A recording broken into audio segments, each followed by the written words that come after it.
청와대가 북한의 공무원 피격 사건을 공동조사하자고 공식 요청했습니다. 북한이 총격을 가한 경위와 시신 소각 여부 등에서 남북 간 설명이 엇갈리고 있기 때문인데요. 정보 교환을 위해 지난 6월에 끊긴 남북 간 군사통신선도 재가동할 것을 제안했습니다. 손병산 기자가 보도합니다. 청와대가 문재인 대통령 주재 긴급회의를 열고 남북 공동조사 요청을 공식 제안했습니다. 북한이 숨진 공무원의 시신을 자체 수색해 송환하겠다는 입장을 밝히자 우리 정부는 조사를 함께하자고 공개 제안한 겁니다. 남과 북이 각각 파악한 사건 경위와 사실관계에 차이점이 있으므로 조속한 진상규명을 위한 공동조사를 요청함. 청와대는 우선 북측의 신속한 사과와 재발 방지 약속을 긍정적으로 평가했습니다. 그러면서도 시신 소각 여부와 총격 지시 경위 등 남북 간 설명이 엇갈리는 만큼 국민들의 의구심을 지울 수 있도록 북측의 공동조사의 필요성을 요청한 겁니다. 남과 북이 각각 발표한 조사 결과에 구애되지 않고 열린 자세로 사실관계를 함께 밝혀내기를 바람. 아울러 청와대는 소통과 협의, 정보 교환을 위해 지난 6월 단절된 군사통신선을 재가동하고 시신과 유류품 수습은 남북이 각각 진행하되 관련 정보는 교환하자고도 제안했습니다. 끊어진 남북 소통 채널을 복구해 강력한 방역 봉쇄를 실시 중인 북측 지역에 우리 조사단이 넘어가지 않고도 공동조사를 실현하겠다는 겁니다.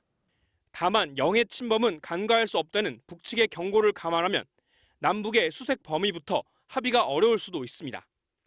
청와대는 또 북한에 대한 제안과 함께 서해 북방 한계선 인근에서 조업 중인 중국 어선들과 중국 당국에도 시신과 유류품 수습에 협조를 요청했습니다. 청와대의 이번 공개 요청은 가능한 모든 방법을 동원해 시신을 찾고 사실관계를 빠르게 규명하겠다는 의지를 천명한 것으로 풀이됩니다. MBC 뉴스 손병산입니다. 그런데 북한은 이에 앞서 오늘 오전에 남쪽을 향해 경고의 메시지를 보냈습니다. 우리가 시신 수색 과정에서 북측 영해를 침범하고 있다는 주장인데요.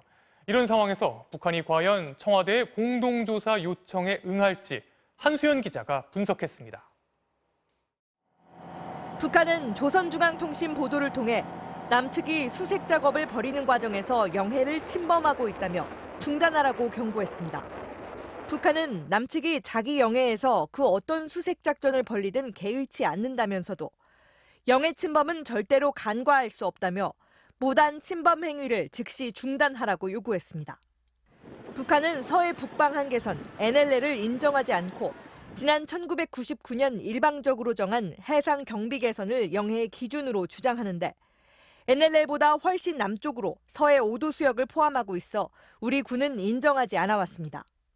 그런데 북한이 사과 이틀 만에 새삼 영해 침범을 문제 삼으며 경고 메시지를 내놓은 건 군부를 달래기 위해서란 해석이 나옵니다.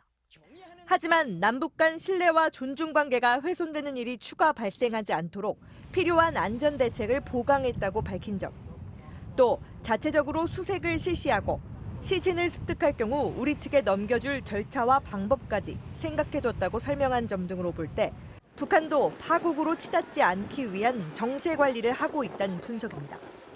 그러나 북측의 추가 조사와 함께 필요하면 공동조사를 요구하겠다는 어제 청와대 입장에 대해선 전혀 언급이 없었습니다.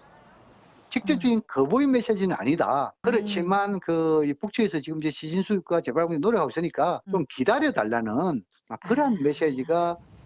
이런 점들을 감안하면 오늘 청와대의 요청을 북한이 즉각 수용할 가능성은 낮아 보입니다.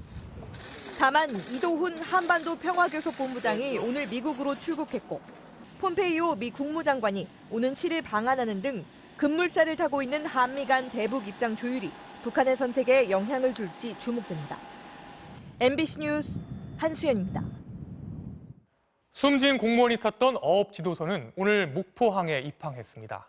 이 배가 중요한 이유는 숨진 공무원의 마지막 행적을 밝힐 중요한 단서들이 남아있기 때문입니다.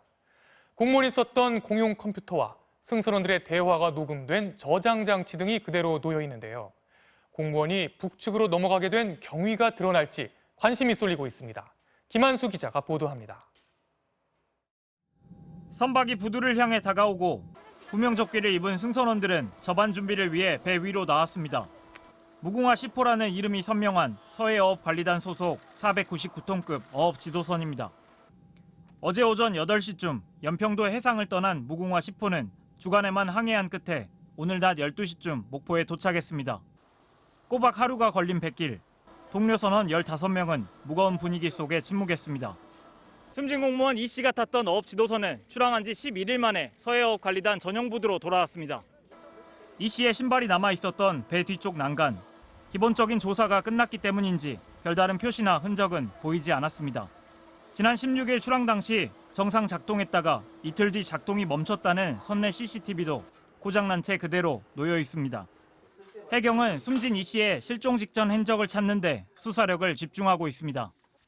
동료 승선원 대면 조사와 함께 해경은 이 씨가 사용한 선내 공용 PC와 승선원들 간 대화가 녹음된 항해 기록 저장 장치도 핵심 분석 대상입니다. 월북 여부뿐 아니라 이 씨가 실제 구명조끼를 착용했는지 여부도 논란이 되고 있는 상황. 해경은 이 씨의 월북 정황과 관련된 자료를 군 당국에 요청한 데 이어 고장난 CCTV에 대해선 국립과학수사연구원에 분석을 의뢰할 예정인 것으로 전해졌습니다. 수사 문제가 아직 매듭이 지어진 건 아니니까 경로 일정에 대해서는 아직까지는 안 나왔어요. 그 메인 부분은 해경에서 수사를 한다고 아마 가져간 것 같아요. 서해어업관리단은 이 씨와 함께 출항했던 동료 직원 15명에 대한 심리치료를 지원할 계획이라고 밝혔습니다. MBC 뉴스 김한수입니다.